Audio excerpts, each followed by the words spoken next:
Mr. Talcove, do you know how much money a day Mr. Musk will receive from the federal government for his contracts? Plan. No. So let me be clear.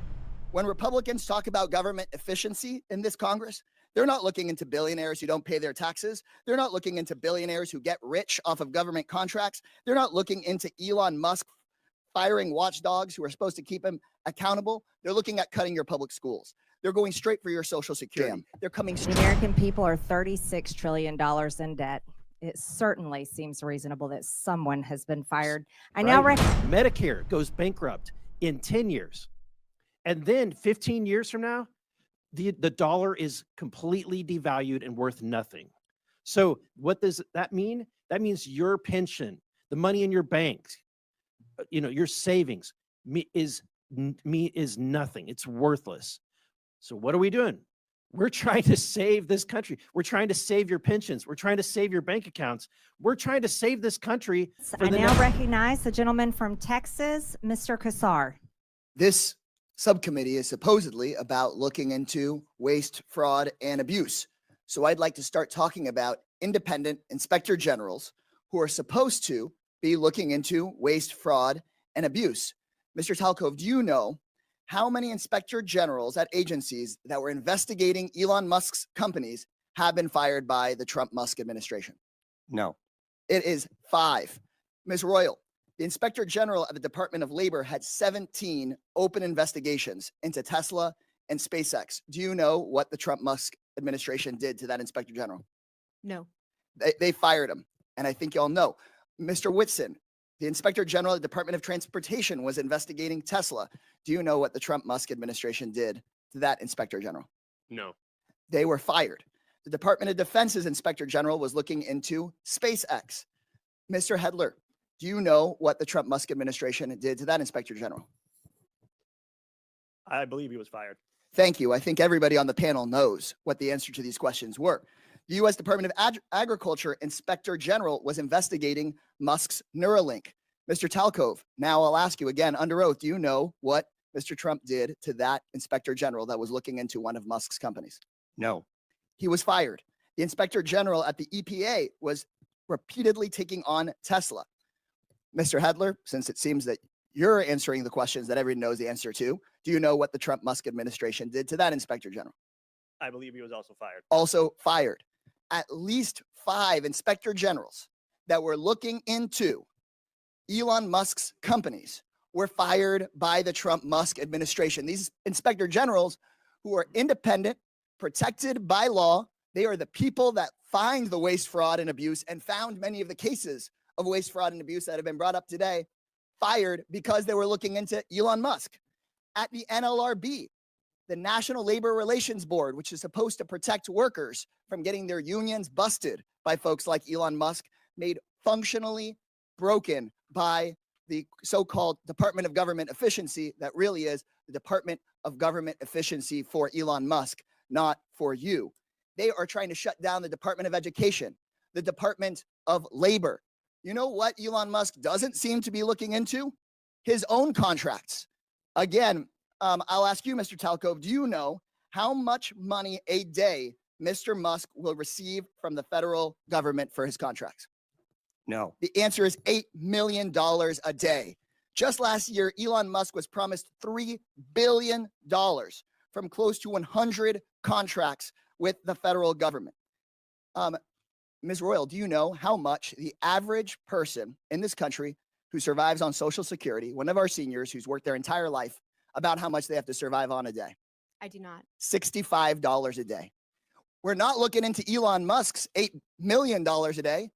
This subcommittee, chaired by Marjorie Taylor Greene and the House Republicans, is looking into your grandmother's $65 a day. Let me be clear. I think we would all support taxpayer savings, look into money we might needlessly send to billionaires and big corporations, find taxpayer savings, and send it back to your hardworking family.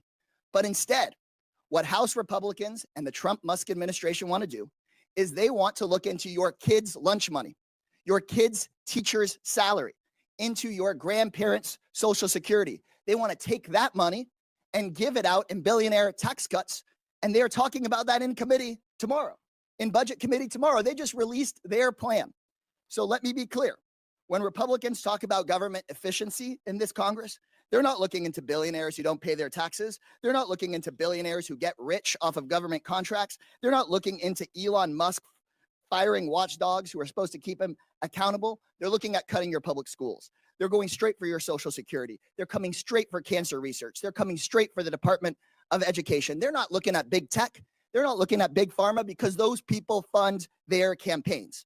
If this committee were serious about rooting out waste from our federal government, then today's whole hearing would be about how Musk and Donald Trump are firing the independent watchdogs who've done this work for decades. Instead, my Republican colleagues' actual goal on this committee is to distract from Trump and from Musk's corrupt war on accountability. This will not be a subcommittee dedicated to making government efficient for everyday people. It's about helping Elon Musk and Donald Trump be as efficient as possible in robbing our government and handing out our government services to the rich.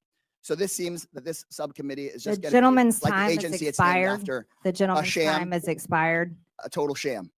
The American people are $36 trillion in debt. It certainly seems reasonable that someone has been fired. I now recognize the gentleman from Tennessee. You're going to put us Mr. further in debt Burchett. with your billionaire You're tax not cuts. recognized, Mr. Burchett. You're recognized for 5 minutes. The gentleman from Missouri, Mr. Burleson. Thank you, Madam Chair. I just want to speak frankly at first to the American people.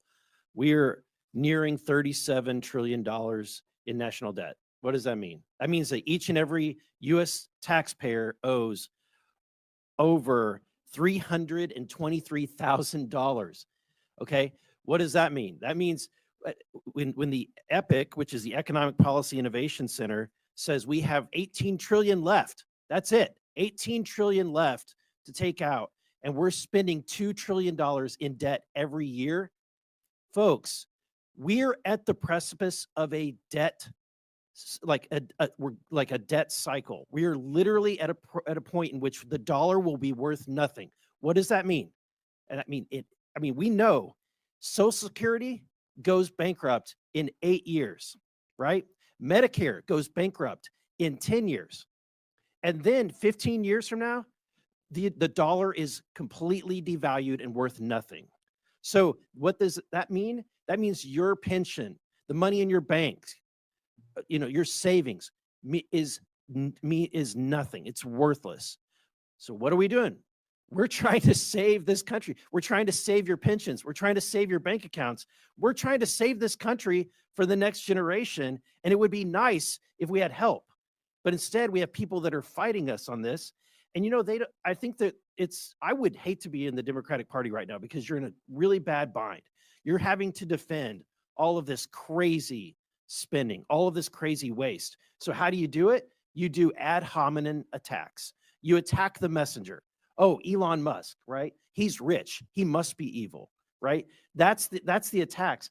Really, you can't do any better than that, right? Let's talk on the policy. Help us. We're trying to save this country. This is and Elon Musk, who's making no money doing this, is trying to save this country. Why? Because he has invested in the United States of America more than anybody, right? So I think that we should embrace it. In fact, not a single company, governor of any state would ever turn down Elon Musk and his team of Doge from coming in and providing free services to right the course and financially in any state or organization. It's ridiculous that we would demonize someone that loves this country so much. Mr. Whitman, the formation of agencies via the executive action is not new, right? The formation of Doge is not new. Can you are you familiar with any other previous presidencies where they've formed organizations like Doge via executive action?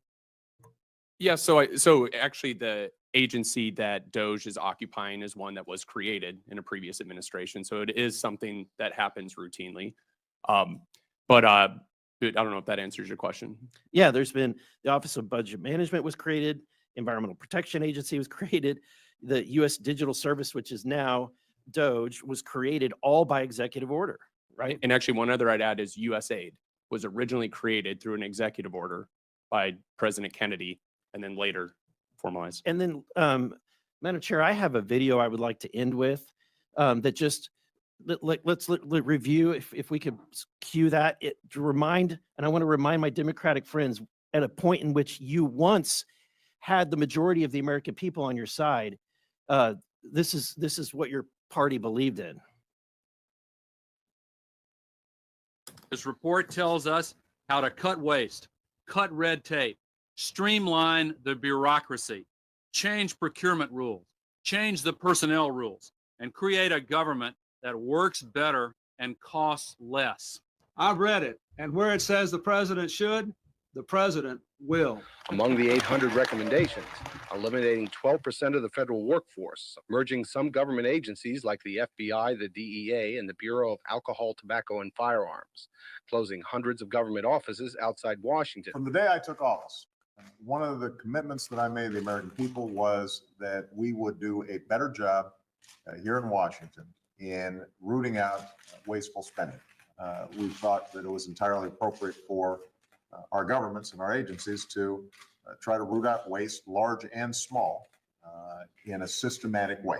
It means cutting some programs that I think are worthy, but we may not be able to afford right now. A lot of the action is in Congress and legislative, but in the meantime, we don't need to wait for Congress in order to do something about wasteful spending that's out there. We haven't seen as much action out of Congress as we'd like, and that's why we launched on our own initiative the campaign to cut waste. And we're going to keep on finding every possible way that we can do that, even if Congress is not acting. There you go. I think it speaks for itself. My time has expired. The gentleman's time has expired. Thank you.